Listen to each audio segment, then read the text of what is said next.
students, a very good morning to you all. Welcome to Physics Solutions.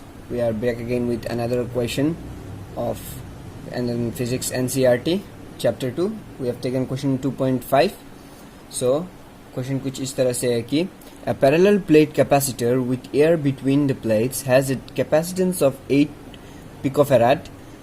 What will be the capacitance if the distance between the plates is reduced by half and the space between them is filled with a substance of dielectric constant 6?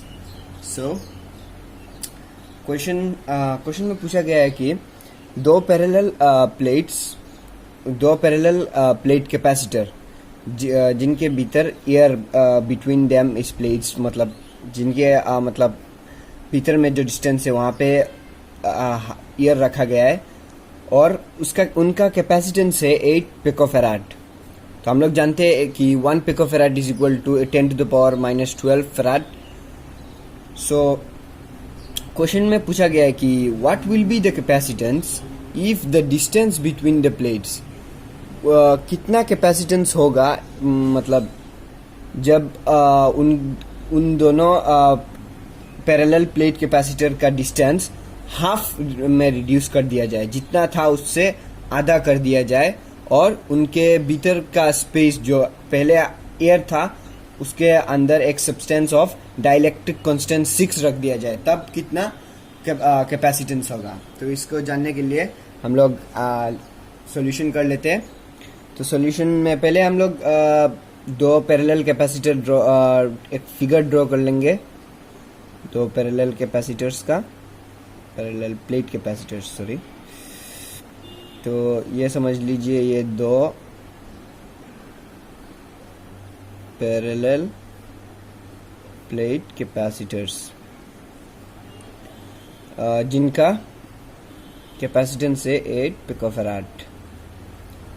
सो चलिए, तो हम लोग ये जानते हैं कि ये question कुछ मतलब टफ दिखाया गया है, कुछ टफ, पर इतना कुछ टफ नहीं है, सिंपल क्वेश्चन है।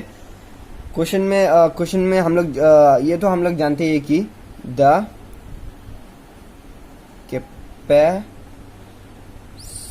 Capacitance of a parallel plate is given by, ये फॉर्मूला तो हम लोग सब जानते ही है कि capacitance C is equal to K epsilon naught A by D. तो यहाँ पे इन वैल्यूज का मैं क्या क्या मतलब ये यूनिट्स डिनोट करते हैं हम लोग बोल देते हैं। Where K is equal to dielectric constant,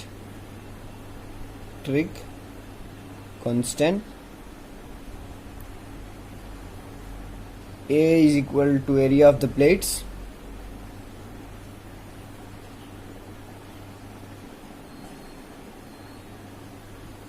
or D is equal to distance between the plates।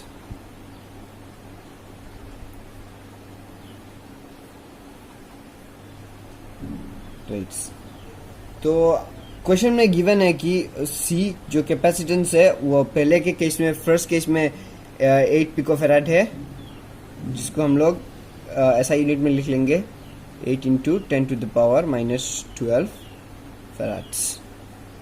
तो और डाइलेक्ट्रिक कांस्टेंट के 1 होगा फर्स्ट केस में, क्योंकि डाइलेक्ट्रिक कांस्टेंट फॉर एयर हमेशा हम लोग 1 लेके चलते हैं फॉर एयर। तो इसको इस सॉल्यूशन में ये वैल्यूज पुट कर लेते हैं।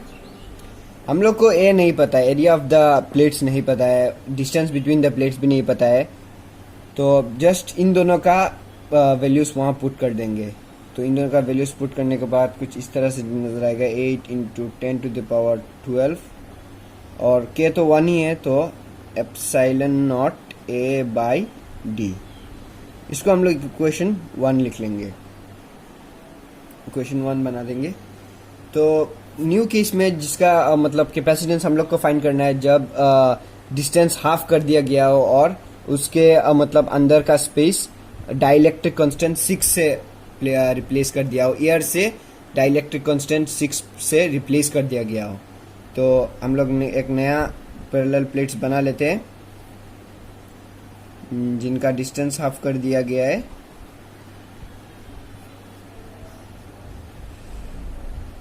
तो इनका हम लोग कैपेसिटेंस लिख लेंगे C डैश, जो हम लोग नहीं जानते। तो चलिए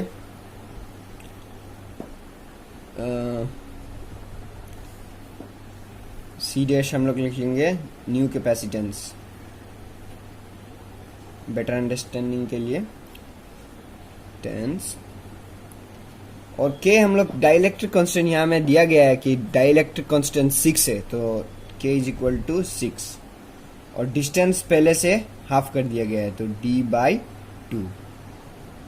तो न्यू फॉर्मूला कुछ इस तरह से बनेगा कि C dash is equal to K epsilon naught A by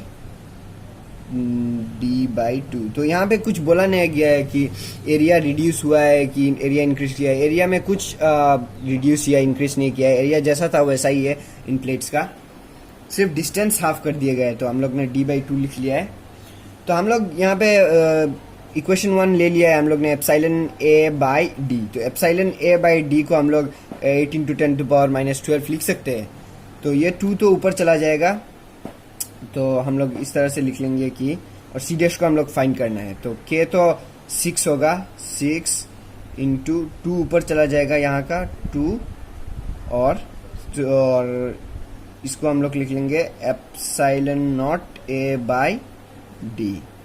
epsilon not A/D 6 तो 12 हो जाएगा और एप्सिलॉन नॉट A/D को हो जाएगा 8 × 10⁻12, जो कि हमारा फ्रॉम 1 लिख लेंगे यहाँ पे, जो इक्वेशन 1 से लिया है हमने। तो इसको सिंप्लीफाई करेंगे तो आप लोग को मिलेगा कुछ इस तरह से 96 × 10⁻12। तो ये तो फैराड में हो गया, इतना भी आप लोग लिख सकते हैं, पर क्वेश्चन में पिको फैराड दिया है इसीलिए हम लोग इसको पिको फैराड में लिख लेंगे। तो पिको फैराड में लिखने के लिए तो हम लोग जानते हैं 1 picofarad is equal to 10⁻12 farad. तो यहाँ पे 96 × 10⁻12 फैराड दिया हुआ है, तो पिको फैराड में कन्वर्ट करने के बाद ये हो जाएगा 96 pico फैराड्स। So this is the required answer. Thank you.